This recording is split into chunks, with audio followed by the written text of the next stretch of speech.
Gratitude ಒಂದು powerful technique. ಇದರ ಮೂಲಕ ಅನೇಕ ಜನರ ಜೀವನದಲ್ಲಿ ಬದಲಾವಣೆ ಬಂದಿರೋದನ್ನು ನಾನು ನೋಡಿದ್ದೇನೆ ಅಂತಾರೆ ಮಾಸ್ಟರ್. ಆದರೆ ಜನರು ನನ್ನ ಹತ್ರ ಒಂದು ಪ್ರಶ್ನೆ ಕೇಳ್ತಾರೆ, ಗ್ರ್ಯಾಟಿಟ್ಯೂಡ್ನಿಂದ ನಾವು ಶ್ರೀಮಂತರಾಗಬಹುದಾ? ಗ್ರ್ಯಾಟಿಟ್ಯೂಡ್ನಿಂದ ನಮಗೆ ಬೇಕಾದ ವಸ್ತುಗಳನ್ನು ಅಟ್ರ್ಯಾಕ್ಟ್ ಮಾಡ್ಕೊಳ್ಬಹುದಾ? ಉತ್ತರ ಹೌದು ಮತ್ತು ಇಲ್ಲ ಅಂತಲೂ ಆಗುತ್ತೆ. ಯಾಕೆ ಅಂದರೆ ಹೆಚ್ಚಿನ ಜನರು ಗ್ರ್ಯಾಟಿಟ್ಯೂಡ್ನ ಬಗ್ಗೆ ಒಂದು ದೊಡ್ಡ ತಪ್ಪು ತಿಳುವಳಿಕೆ ಇಟ್ಕೊಂಡಿರ್ತಾರೆ. ಆ ತಪ್ಪೇನು ಅಂತ ತಿಳ್ಕೊಳ್ಳೋದಕ್ಕೆ ನೀವು ಈ ವಿಡಿಯೋವನ್ನು ಕೊನೆವರೆಗೂ ನೋಡಬೇಕಾಗುತ್ತೆ. ಹೆಚ್ಚಿನ ಜನರು ಯೋಚನೆ ಮಾಡೋದು ಏನಂದರೆ, ನಮಗೆ ಬೇಕಾಗಿರೋದು ಸಿಕ್ಕದ ಮೇಲೆ ಮಾತ್ರ ಧನ್ಯವಾದ ಹೇಳಬೇಕು ಅಂತ. ಆದರೆ ಒಂದು ವಿಚಾರ ಗಮನಿಸಿದ್ದೀರಾ? ಕೆಲವರಿಗೆ ಬೇಕಾಗಿರೋದು ಎಲ್ಲನೂ ಸಿಕ್ಕಿರುತ್ತೆ, ಆದರೂ ಅವರು ಹೆಚ್ಚು ದಿನ ಖುಷಿಯಾಗಿರೋದಿಲ್ಲ. ಯಾಕೆ ಅಂತ ನೀವು ಯಾವತ್ತಾದರೂ ಯೋಚನೆ ಮಾಡಿದ್ದೀರಾ? ಇಲ್ಲಿ ಇನ್ನೊಂದು ಮುಖ್ಯವಾದ ವಿಷಯ ಇದೆ. ಗ್ರ್ಯಾಟಿಟ್ಯೂಡ್ ಅಂದ ಮಾತ್ರಕ್ಕೆ ಕೇವಲ ಥ್ಯಾಂಕ್ ಯು ಅಂತ ಹೇಳೋದಲ್ಲ. ಗ್ರ್ಯಾಟಿಟ್ಯೂಡ್ ಅಂದಮೇಲೆ ಈಗಾಗಲೇ ನಿಮ್ಮ ಜೀವನದಲ್ಲಿ ಇರೋವಂಥ ಒಳ್ಳೆಯ ವಿಷಯಗಳನ್ನು ಗುರುತಿಸೋದು. ಯೋಚನೆ ಮಾಡಿರಿ, ನೀವು ಪ್ರತಿದಿನ ಎದ್ದು ನಡೀತಾ ಇದ್ದೀರಾ, ಉಸಿರಾಡ್ತಾ ಇದ್ದೀರಾ, ಊಟ ಮಾಡ್ತಾ ಇದ್ದೀರಾ, ನಿಮ್ಮವರ ಜೊತೆ ನೀವು ಮಾತನಾಡ್ತಾ ಇದ್ದೀರಾ. ಇವೆಲ್ಲನೂ ಒಂದು ಸಮಯದಲ್ಲಿ ಯಾರಿಗಾದರೂ ಕನಸಾಗಿರಬಹುದು. ಆದರೆ ನಮಗಿದೆಲ್ಲ ಸಿಕ್ಕಿರೋದು ನಾವು ಅದರ ಬೆಲೆಯನ್ನು ಮರೆತು ಬಿಡ್ತೀವಿ.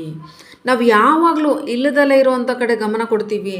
ಆದರೆ ಗ್ರ್ಯಾಟಿಟ್ಯೂಡ್ ನಮ್ಮ ಗಮನವನ್ನು ಇರೋದ್ರ ಕಡೆ ತಿರುಗಿಸುತ್ತೆ. ಮತ್ತು ನಮ್ಮ ಗಮನ ಎಲ್ಲಿ ಹೋಗುತ್ತೋ ಅಲ್ಲೇ ನಮ್ಮ ಶಕ್ತಿನೂ ಕೂಡ ಹೋಗುತ್ತೆ. ನೀವು ಪ್ರತಿದಿನ ನಿಮ್ಮ ಜೀವನದಲ್ಲಿರೋವಂಥ 3 ಒಳ್ಳೆಯ ವಿಷಯಗಳಿಗೆ ಧನ್ಯವಾದ ಹೇಳೋದನ್ನು ಶುರು ಮಾಡಿದ್ರಿ ಅಂತ ಅಂದರೆ ನಿಧಾನವಾಗಿ ನಿಮ್ಮ ಮನಸ್ಸೇ ಬದಲಾಗೋಕ್ಕೆ ಶುರುವಾಗೋದನ್ನು ನೋಡ್ತೀರಾ.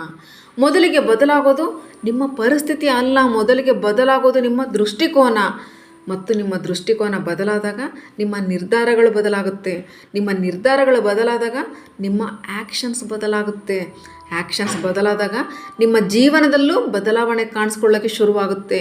ಅದಕ್ಕಾಗಿಯೇ ಗ್ರ್ಯಾಟಿಟ್ಯೂಡ್ ಕೇವಲ ಒಂದು ಸ್ಪಿರಿಚುವಲ್ ಪ್ರಾಕ್ಟೀಸ್ ಅಲ್ಲ, ಅದು ನಿಮ್ಮ ಮನಸ್ಸನ್ನು ಅಬಂಡೆನ್ಸ್ ಕಡೆಗೆ ಟ್ರೈನ್ ಮಾಡುವಂಥ ಒಂದು ಪವರ್ಫುಲ್ ಹ್ಯಾಬಿಟ್ ಆಗಿದೆ.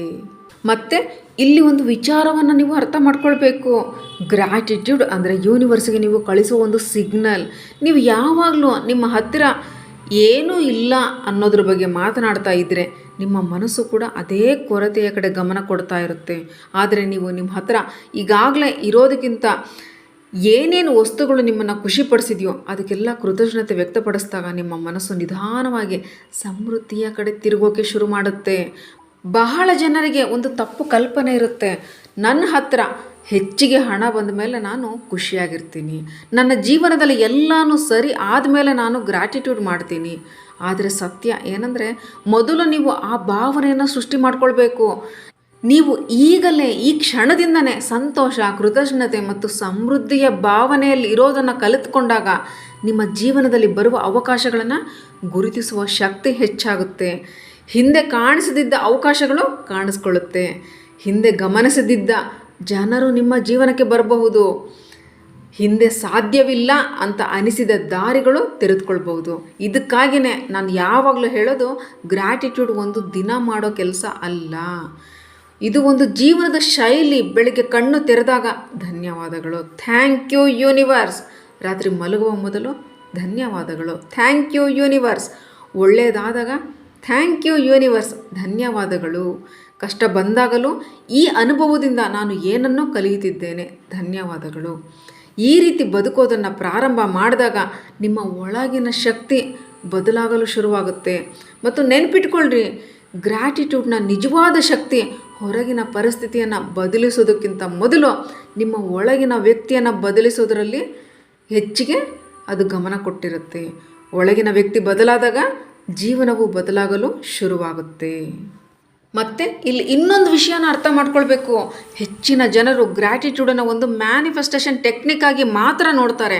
ಆದರೆ ನಿಜವಾಗಿ ಗ್ರ್ಯಾಟಿಟ್ಯೂಡ್ ಒಂದು ಜೀವನ ನಡೆಸೋ ವಿಧಾನ ಆಗಿದೆ. ನೀವು ಪ್ರತಿದಿನ ಕೃತಜ್ಞತೆಯಿಂದ ಬದುಕೋದನ್ನು ಕಲಿತಾಗ ನಿಮ್ಮ ಜೀವನದಲ್ಲಿ ಸಣ್ಣ ಸಣ್ಣ ವಿಷಯಗಳಿಗೂ ಬೆಲೆ ಕೊಡೋದನ್ನು ಕಲಿತೀರಾ. ಒಂದು ಗ್ಲಾಸ್ ನೀರು, ಒಂದು ಒಳ್ಳೆಯ ಆರೋಗ್ಯ, ನಿಮ್ಮ ಕುಟುಂಬ, ನಿಮ್ಮ ಸ್ನೇಹಿತರು, ನಿಮ್ಮ ಹತ್ತಿರ ಇರೋವಂಥ ಅವಕಾಶಗಳು, ಇವೆಲ್ಲನೂ ಸಾಮಾನ್ಯ ವಿಷಯಗಳಂತೆ ಕಾಣಬಹುದು. ಆದರೆ ಇವುಗಳಿಗಾಗಿ ಕೃತಜ್ಞತೆಯನ್ನು ವ್ಯಕ್ತಪಡಿಸೋದನ್ನು ಪ್ರಾರಂಭ ಮಾಡಿದಾಗ ನಿಮ್ಮ ಜೀವನದಲ್ಲಿ ಈಗಾಗಲೇ ಎಷ್ಟು ಒಳ್ಳೆಯ ವಿಷಯಗಳಿದೆ ಅನ್ನೋದನ್ನು ನೀವು ಗುರುತಿಸ್ತೀರಾ. ಮತ್ತು ಈ ಕ್ಷಣದಿಂದನೇ ಕೊರತೆಯ ಭಾವನೆ ಕಡಿಮೆ ಆಗುತ್ತೆ. ಹೆಚ್ಚಿನ ಜನರು ಯಾವಾಗಲೂ ನನ್ನ ಹತ್ರ ಏನೂ ಇಲ್ಲ ಅಂತ ಯೋಚನೆ ಮಾಡ್ತಾ ಇರ್ತಾರೆ. ಆದರೆ ಗ್ರ್ಯಾಟಿಟ್ಯೂಡ್ ನಿಮಗೆ ನನ್ನ ಹತ್ರ ಏನೇನಿದೆ ನೋಡು ಅನ್ನೋದನ್ನು ತೋರಿಸುತ್ತೆ. ಇದೇ ಅಬ್ಬಂಡೆನ್ಸ್ನ ಮೈಂಡ್ಸೆಟ್ನ ಆರಂಭ ಆಗಿರೋದು. ಕೆಲವೊಮ್ಮೆ ಜನರು ಕೇಳ್ತಾರೆ, ನಾನು ಗ್ರ್ಯಾಟಿಟ್ಯೂಡ್ ಮಾಡ್ತಾ ಇದ್ದೀನಿ ಆದರೂ ರಿಸಲ್ಟ್ ಬರ್ತಾ ಇಲ್ವಲ್ಲ. ಆದರೆ ಪ್ರಶ್ನೆ ಏನಂದರೆ, ನೀವು ನಿಜವಾಗಿಯೂ ಗ್ರ್ಯಾಟಿಟ್ಯೂಡ್ ಮಾಡ್ತಾ ಇದ್ದೀರಾ ಅಥವಾ ರಿಸಲ್ಟ್ ಬರೋದಕ್ಕಾಗಿ ಮಾತ್ರ ಗ್ರ್ಯಾಟಿಟ್ಯೂಡ್ ಮಾಡ್ತಾ ಇದ್ದೀರಾ? ಈ ಎರಡರ ನಡುವೆ ತುಂಬ ದೊಡ್ಡ ವ್ಯತ್ಯಾಸ ಇದೆ. ನಿಜವಾದ ಗ್ರ್ಯಾಟಿಟ್ಯೂಡು ಯಾವುದೇ ಷರತ್ತುಗಳಿಲ್ಲದಲೇ ಬರುತ್ತೆ. ಅದು ಮೊದಲೇನೆ ಧನ್ಯವಾದ ಹೇಳುತ್ತೆ, ಮೊದಲೇನೆ ನಂಬುತ್ತೆ, ಮೊದಲೇನೆ ಸಂತೋಷ ಪಡುತ್ತೆ. ಅದಕ್ಕಾಗಿಯೇ ಇವತ್ತಿನಿಂದ ಒಂದು ಸಣ್ಣ ಅಭ್ಯಾಸವನ್ನು ಶುರು ಮಾಡಿ. ಪ್ರತಿದಿನ ರಾತ್ರಿ ಮಲಗೋಕ್ಕಿಂತ ಮೊದಲು ಇವತ್ತು ನಡೆದಿರೋ 3 ಒಳ್ಳೆಯ ವಿಷಯಗಳಿಗಾಗಿ ಧನ್ಯವಾದ ಹೇಳ್ರಿ. ಪ್ರತಿದಿನ ರಾತ್ರಿ ಮಲಗೋಕ್ಕೂ ಮೊದಲು ಇವತ್ತು ನಡೆದಿರೋ ಅಂಥ 3 ಒಳ್ಳೆಯ ವಿಷಯಗಳಿಗೆ ಧನ್ಯವಾದ ಹೇಳ್ರಿ. ಕೇವಲ 7 ದಿನ ಮಾಡಿ ನೋಡ್ರಿ. ನಿಮ್ಮ ಯೋಚನೆಗಳಲ್ಲಿ, ನಿಮ್ಮ ಭಾವನೆಗಳಲ್ಲಿ, ನಿಮ್ಮ ಜೀವನವನ್ನು ನೋಡೋ ರೀತಿಯಲ್ಲಿ ಒಂದು ಬದಲಾವಣೆ ಕಾಣೋಕ್ಕೆ ಶುರುವಾಗುತ್ತೆ. ಇದೇನೇ ಗ್ರ್ಯಾಟಿಟ್ಯೂಡ್ನ ನಿಜವಾದ ಶಕ್ತಿ. ಈ ವಿಡಿಯೋ ಹೇಗಿತ್ತು ಕಮೆಂಟ್ನಲ್ಲಿ ಹೇಳ್ರಿ. Thank you. Think about it.